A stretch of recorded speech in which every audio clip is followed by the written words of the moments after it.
خاطر خواجہ سراؤں کے ساتھ رہتی۔ ہر کوئی مجھے خواجہ سرا سمجھتا، یہ راز کوئی نہیں جانتا تھا کہ میں لڑکی ہوں۔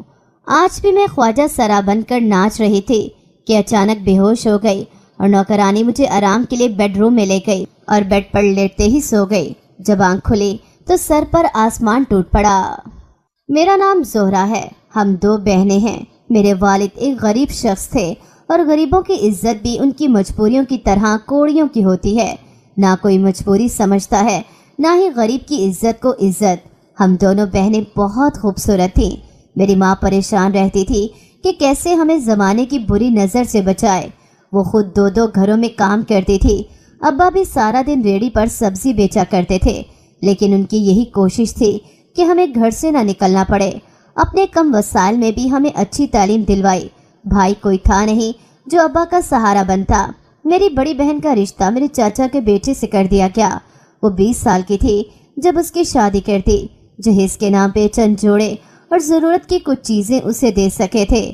میرے ابا ایک کیس میں اندر ہو گئے تھے اور ان کی رہائی میری شادی کی صورت میں ممکن ہوئی تھی۔ میں رو رہی تھی۔ شرابی اور جوئے کے عادی شخص سے مجھے بیاہ دیا گیا تھا۔ اس رات مجھے نیند ہی نہیں آئی، کافی دیر تک جاگتی رہی۔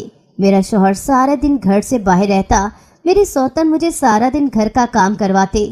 رات ہوتے ہی میرا شوہر گھر لوٹتا تو اکثر نشے سے اس کے قدم بھی لڑکھڑا رہے ہوتے تھے۔ مجھے جو اس کی محبت کا بھروسہ تھا اب وہ ٹوٹ چکا تھا۔ میں یہی سوچ کر آئی تھی کہ اس بار میری قسمت مجھ پر مہربان ہوگی، لیکن میں منحوس تھی۔ میری قسمت کی طرح میری سوتن بھی میرے ساتھ گیم کھیل رہی تھی۔ کاش مجھے پتا ہوتا کہ میں ایک موہرا ہوں، ایک کٹ پتلی ہوں جسے یہ لوگ اپنے مفاد کے لیے استعمال کر رہے تھے۔ 6 ماہ مار کھاتے اور روتے اور ایسے ہی سوچوں میں گزر گئے۔ میں محبت سے شوہر کو سمجھاتی رہی، خاموش بھی رہی، لیکن ہر طرف مایوسی تھی۔ میں اپنی کیفیت کو سمجھ نہیں سکی تھی۔ دل کہہ رہا تھا بھاگ جاؤ اور عقل کہہ رہی تھی کہ نہیں، ماں باپ کی عزت مٹی میں رل جائے گی۔ جن کی خاطر تم نے اس شخص سے شادی کر لی تھی ان کی خاطر برداشت کرو۔ میں دل اور عقل کے بیچ میں پھنس کر رہ گئی تھی۔ اور پھر کہتے ہیں نا کہ نکاح کے 2 بول محبت کرنے پر مجبور کر دیتے ہیں۔ میں بھی اس شخص کے لاکھ برا ہونے کے باوجود اس سے محبت کرنے لگی تھی۔ جانتی تھی اس نے اولاد کی خاطر مجھ سے شادی کی تھی۔ ایک سوتن تھی جو عذاب تھی۔ میرے سسرال کی ساری ہمدردی بھی اس کے ساتھ تھی۔ وہ خاندان سے تھی اور میں غریب گھر سے، جس کے والدین نے کیس سے جان چھڑوانے کے لیے مجھے اس شرابی پولیس والے کے پلے باندھ دیا تھا۔ میں پاگل مار کھا کے بھی، جانوروں جیسی زندگی گزار کے بھی اسی گھر کو اپنی قبر سمجھ رہی تھی۔ ہم غریب لڑکیوں کی مائیں جب رخصت کرتی ہیں تو کہتی ہیں اب اس گھر سے تمہارا جنازہ ہی نکلے گا۔ مجھ جیسی مجبور بیٹیاں اس بات کو پلو سے باندھ لیتی ہیں۔ میرا شوہر اب گھر پہ نظر نہیں آتا تھا۔ میری سوتن نے میرا جینا حرام کر دیا تھا کہ میری وجہ سے وہ اب گھر نہیں آتا۔ میں بلا وجہ سارا دن شہر میں بیٹھی رہتی تاکہ میرے شوہر کی ایک جھلک دیکھ سکوں۔ وہ آتا بھی تو میری سوتن کے کمرے میں چلا جاتا اور وہ مجھ سے ملنے اسے نہ دیتی اور بات تک نہ کرنے دیتی، اسے میرے خلاف کر دیتی۔ جب تک وہ میرے پاس آتا اتنی نفرت ہوتی اس کی آنکھوں میں کہ مجھے اس کی آنکھوں سے خوف آتا تھا۔ میرے والدین سے مجھے ملنے کی اجازت نہ تھی اور کوئی رشتہ دار جانتا نہیں تھا کہ میں کہاں ہوں، اور پھر رشتہ دار کر بھی کیا لیتے جب میرے اپنے والدین نے مجھے ان ظالم لوگوں کے حوالے کر دیا تھا۔ زندگی جہنم سے بدتر تھی۔ میں جو خوبصورت تھی، جس کی وجہ سے میرا شوہر مجھے یہاں رکھنے پر راضی تھا، اب آنکھوں کے گرد ہلکے تھے، رنگ سانولا ہو چکا تھا۔ یہ پچھلے 6-7 ماہ مجھے بدل گئے تھے۔ میں جو خواب لے کے یہاں آئی تھی سب ٹوٹ چکے تھے۔ شاید میں نے اپنی حیثیت سے زیادہ خواب دیکھنے کی سزا پائی تھی۔ میرا مستقبل کیا تھا، لیکن مجھے جواب نہیں مل رہا تھا۔ ایک دن میں اپنے کمرے میں تھی، باہر میرا شوہر میری سوتن سے کچھ بات کر رہا تھا۔ جب میری ساس کے بولنے کی آواز آنے لگی، کسی بات پہ غصہ ہو رہی تھی۔ میں اندر بیٹھی ڈر رہی تھی کہ میرا ہی کوئی قصور نکال کر نہ بیٹھ جائیں۔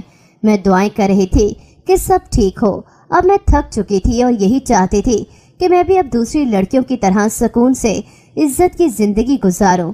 محبت بھلے میرا نصیب نہ تھی، لیکن عزت تو میرا حق تھا۔ میرا شوہر کمرے میں چلا آیا اور سگریٹ کے کش لے رہا تھا۔ بہت سی بری عادتوں میں یہ بھی شامل تھی۔ وہ میرے سامنے آ کر کھڑا ہو گیا اور بولا کہ تم نے میری ماں سے کہا ہے کہ ہم سب ظالم ہیں نا انصافی کرتے ہیں تمہارے ساتھ۔ میں نے ہمت کر کے اسے دیکھا اور کہا کہ یہی سچ ہے۔ کہنے لگا بلا وجہ اپنے دل میں غلط فہمی پال کر مجھ سے ناراض مت ہوا کرو، میرا کوئی غلط ارادہ نہیں ہوتا، لیکن تم ایسا کچھ کرتی ہو میرا ہاتھ اٹھ جاتا ہے۔ میں تو ایک انصاف پسند اور نرم دل انسان ہوں، قانون کا رکھوالا ہوں۔ تمہارے باپ کو بھی تو میں نے ہی اس مشکل سے نکالا تھا، لیکن اس کی جگہ کوئی بھی ہوتا تو میں اسے مصیبت سے نکالنے کے لیے بھرتا، اور تم 6 ماہ بعد ہی احسان فراموش بن کر میرے گھر والوں کے خلاف ہو گئی ہو۔ تمہیں تو احسان مند ہونا چاہیے، میری بیوی نے میری خوشی کی خاطر تمہیں اس گھر پر برداشت کیا۔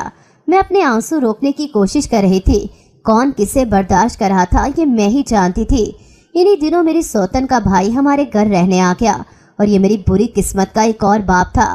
دھوکے اور فریب مکار چہروں کو بے نقاب کرتے ہوئے تو بہت مکروہ چہرے سامنے آتے ہیں، لیکن وقت جب گزر جائے تب کیا فائدہ۔ میرا شوہر دوسرے شہر چلا گیا تھا، اس کی پوسٹنگ ہو گئی تھی، مجھے ساری نصیحتیں کر کے چلا گیا، لیکن کاش وہ میرے سسرال والوں کو بھی کہہ جاتا کہ اس بد نصیب پر رحم کرنا۔ میں نے کہا مجھے ساتھ جانا ہے تو کہنے لگا تمہارا یہاں رہنا بہت ضروری ہے، اس وقت میری ماں کی طبیعت ٹھیک نہیں، اور پھر گھر مہمان آ رہے ہیں، وہ لوگ 4 سال بعد پاکستان ہمارے گھر آ رہے ہیں، ان کی اچھے سے خدمت کرنا، گھر والوں کو شکایت نہیں ہونی چاہیے۔ میں خاموش تھی، میں کب موقع دیتی تھی، لیکن ان لوگوں کو موقع مل ہی جاتا تھا۔ میری سوتن کا بھائی اور ماں آ گئے تھے، جو میری سوتن کی طرح ہی بے حد مغرور تھے۔ ایک دن میں کام ختم کر کے اپنے کمرے میں جا رہی تھی جب میری سوتن کا بھائی میرے سامنے آیا اور راستہ روکتے ہوئے بولا، تم تو میری طرف دیکھتی ہی نہیں ہو، 3 دن ہو گئے نہ جانے کن خیالوں میں کھوئی ہوئی ہو۔ جب بھی دیکھتا ہوں کبھی کوئی کام تو کبھی کوئی، کبھی اپنے کمرے میں گھسی بیٹھی ہوتی ہو، میں بیٹھا ہوتا ہوں تو اٹھ کر چلی جاتی ہو۔ یقین مانو مجھے اس قدر برا محسوس ہو رہا ہے، مگر میں تمہاری وجہ سے چپ ہوں۔ اگر باجی سے شکوہ کیا تو آگے تم خود سمجھدار ہو۔ میں اس کی باتوں سے پریشان ہو گئی تھی، یہ کیا نئی مصیبت آ گئی تھی۔ میں اپنے کمرے میں اپنے والدین کو یاد کر کے روتی رہتی تھی۔ ایک دن مجھے خبر ملی کہ میری بہن کے ہاں بچہ پیدا ہوا، لیکن وہ بچ نہیں سکا تھا۔ میں یہاں روتی رہی اور میری بہن اپنے گھر، ہم بد نصیب بہنیں ایک دوسرے سے مل بھی نہیں سکتی تھی۔ مجھے اپنی بہن کے غم پر اس کے ساتھ ہونا تھا، لیکن یہ ممکن نہ تھا۔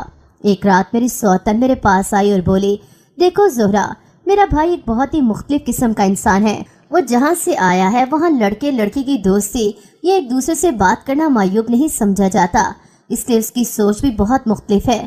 وہ تمہاری خوبصورتی سے متاثر ہو گیا ہے، وہ ان میں سے نہیں کہ جو نہ سننے کے عادی ہوتے ہیں۔ میرا بھائی 4 سال بعد میرے گھر آیا ہے، اور میں 2 ٹکے کی لڑکی کی خاطر اسے ناراض نہیں کر سکتی۔